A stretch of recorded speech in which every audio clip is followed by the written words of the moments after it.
Welcome to the LSE series of short videos on influencing. My name is Duncan Green, and as well as doing various other things at the LSE, I'm a very passionate blogger. So I want to give you some tips I've learned from the last 15 years of blogging, first with From Poverty to Power at Oxfam, and now with the LSE's Activism, Influence and Change blog. So what I'll try and do is help you understand how the blogging mindset differs from the conventional academic approach, give you some of the LSE's top do's and don'ts, and then some ideas on how to generate quick blogs. So the origins of the word blog is weblog. It's a contraction of that. It's a diary. And that's a really useful thing to keep in mind. It's an informal chat with your friends or with yourself. So the key is to write like you talk. And that actually is very hard for academics who are systematically taught how not to write like they talk. You've got to unlearn that and relearn how to write like you talk. Some of the benefits of blogging, I think they still get many more readers than your average academic paper. They help you hone the elevator pitch, the key message that you need when you meet decision makers or when you're working with people in power. It makes you think harder about what you've just read. If you know you're going to blog about a paper or a chapter or a book, then it makes you get to that last place where you say, okay, this is what I think of this piece of writing. It's an archive. It's a career promotion thing where people can come and see what you do. And it can also be therapy, but you have to be a bit careful about using it for therapeutic purposes. I think it's really important that you get into the blogging mindset. I think it's very different from the academic author mindset. I think you have to be able to jump between the writer and the reader and be in both places at the same time. This is not easy. You have to trust the reader. They're not trying to catch you out. It's not like being in some academic seminar where people get points for being nasty to each other. You've got to reach out to them. Don't be scared. You've got to interact. And you've got to be human. Ask questions, admit confusion and doubt. Be funny if you're naturally funny. Don't try and fake it. That doesn't work. And don't be pompous. Don't sort of finger wag, say Oxfam or the LSE thinks this, must believes this, the IMF must, blah, blah, blah. That's not going to engage readers. You need to be a bit more human than that. And avoid things that turn people off. Big words which show that you're clever and no one understands them. I do not use words like ontology because I can never remember what it means. Jargon, yes, jargon is needed in certain places because it's a shorthand which people within the same community can use quickly to understand what each other's saying. It turns off new people. It keeps your community small. And all those acronyms and initials and all the rest of it, at the very least, spell them out for the first use.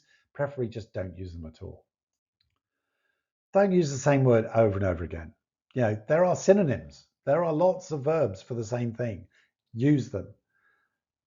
Don't miss out crucial information. That's about the point about being in the mind of the reader. If this doesn't make sense to the reader, you need to change it. And don't sort of jump around. When you interrupt a sentence, don't stick in a dash, hop about. You'll just lose people. So keep it simple. Stuff to avoid. Too many adverbs, capital letters. The verb to be is a really boring verb. Try and find a synonym. The passive voice, this must be done. Well, who's going to do it? Make it an active one. And Latinate words. Your lawn is totally, completely, and profligately covered with dandelions. Nice quote from Stephen King on writing. Don't just stuff loads of adverbs into your writing. The adolescents who had effectuated forcible entry into the domicile were apprehended.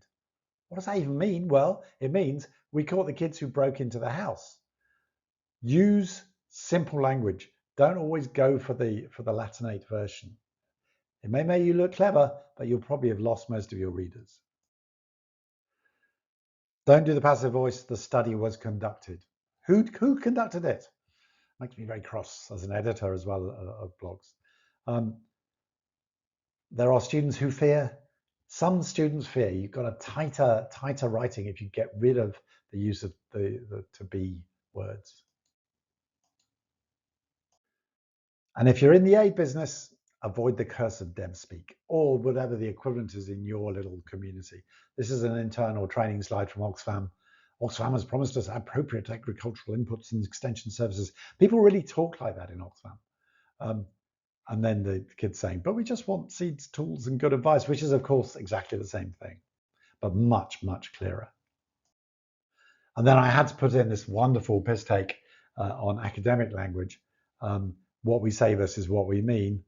A highly significant area for exploratory study actually means a totally useless topic selected by my committee. And I won't go through it all, but this is just lovely, and I urge you to spend some time and have a bit of a laugh. When I'm editing blogs, one of the biggest problems is throat clearing. People say, we had a very useful conversation. There was a lot of very important people there. We met here and we talked about this. And by the time you actually get to the substance, you've lost half the readers. No throat clearing. Jump into the big idea in the first or second paragraph. Keep it short, 500 to 1200 words if you can. Graphics, cartoons, photos, legal. You have to have permission to use them. Links save space. People really appreciate them. Avoid footnotes and gated links. At least I think so. The other good thing about lots of links is it improves your SEO, that the Google and the search engines pick it up more often. Short paragraphs, basically each paragraph should be a sentence. People are reading it on their mobile phones. They don't want to see a great big screen of text. So you don't have to care about how many readers you've got, but if you do, here's some thoughts about how to get clicks. A new angle on a current story, right? So every year there's a Nobel Prize. There's a bunch of Nobel Prizes. If you've got an angle on a Nobel Prize and a Nobel Prize winner, then that's going to get readers because people are looking and say, oh, look, so-and-so's won the economics or the Peace Prize. Have something to say on that and people will be really interested. There's a saying in journalism, dog bites man, not a story. Man bites dog, that's a story. So can you find something surprising about your blog? LSE says studying at university is a waste of time. That would get people interested because that's the last thing you expect the LSE to say. Please don't get me wrong, I don't think LSE does think that, but that you see what I mean. And then wider conceptual relevance to big debates, on aid or development or politics. This idea really helps us understand populism, helps us understand the democratic recession, the crackdown on civil society. So don't just talk about one country, talk about a wider set of issues which people can relate to. And here are some ways to generate quick blogs. I think quick blogs are often better blogs.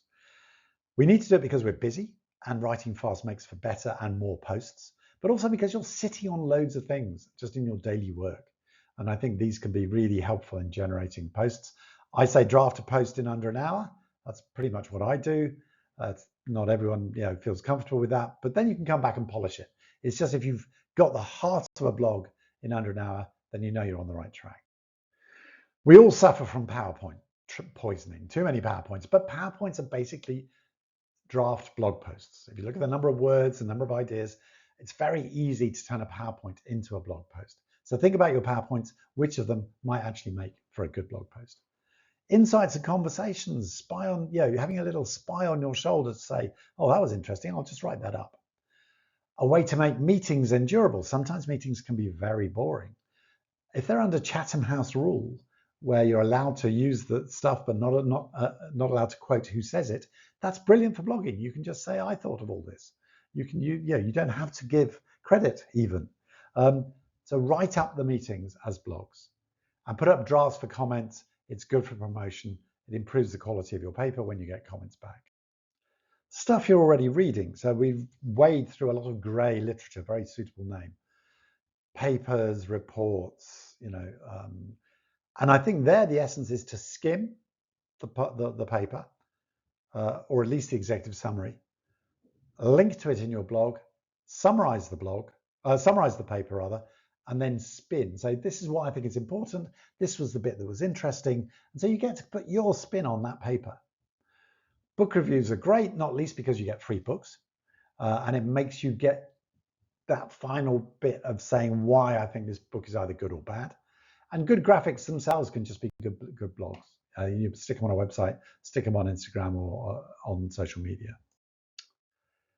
Finally, if you're lucky enough to go to interesting places with your work, the field trip conversation, the really interesting conversation you had when you were under a tree or in a meeting or talking to somebody, perfect blogging material. But even meetings and conferences or panels can be interesting. Just blog it, see what people say. Involve people in that conversation. I hope this helps, and goodbye.